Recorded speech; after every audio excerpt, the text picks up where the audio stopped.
কাজে আহ্বান করেছেন, যার যা কিছু আছে শত্রু মোকাবেলা করতে হবে, নিজের জীবনের মায়া ত্যাগ করে পরিবার, সংসার, বাপ মা সব কিছু ছেড়ে দিয়ে তারা ঝাঁপিয়ে পড়েছিল যার যা কিছু আছে তাই নিয়েই, এবং তাদের এই আত্মত্যাগের মধ্য দিয়েই আমাদের বিজয় অর্জিত হয়েছে।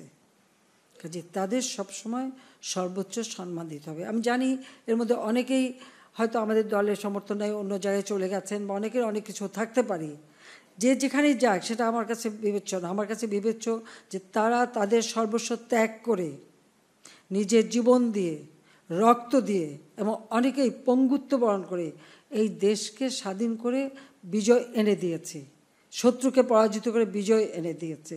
কাজে সেই ক্ষেত্রে আমি মনে করি তাদের সম্মানটা সর্বোচ্চ থাকবে। যে কারণে একসময় তারা অবহেলিত ছিল, আমি আসার পর থেকে তাদের সব ধরনের সহযোগিতা করেছি, এবং গর্ব করে যেন তারা বলতে পারে যে আমি মুক্তিযোদ্ধা। আমার মতামতের সাথে নাও থাকতে পারে, আমার দলে নাও থাকতে পারে, কিন্তু তারপরেও সে মুক্তিযোদ্ধা। কাজে আমার কাছে সবাই সম্মানিত, আর সেই সম্মানটা যুগ যুগ ধরে এদেশের মানুষ তাদেরকে দেবে, সেটাই আমরা চাই। এখনো গণতন্ত্রের বিরুদ্ধে ষড়যন্ত্র করছে,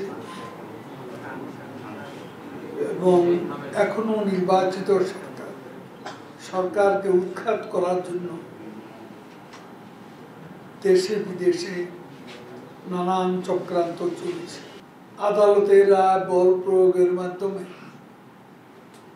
পরিবর্তন করার চেষ্টা হচ্ছে। আমরা ধৈর্য ধরছি। ধৈর্য ধরার অর্থ আমাদের দুর্বলতা। সময় মতো সবকিছুই দেখতে, সময় মতো যথাযথ অ্যাকশন নেওয়া হবে। কিছু ব্যক্তি বিশেষ যাদেরকে সেখানে প্ল্যান্টেড করা হয়েছে, তারা সাধারণ শিক্ষার্থীদের ভুল বুঝাচ্ছে, ভুল বুঝিয়ে তাদের আবেগ অনুভূতিকে কাজে লাগিয়ে সরকারের বিরুদ্ধে, রাষ্ট্রের বিরুদ্ধে বক্তব্য রাখছে, স্লোগান দিচ্ছে, এবং জননেত্রী শেখ হাসিনার বিরুদ্ধেও অপপ্রচার চালাচ্ছে।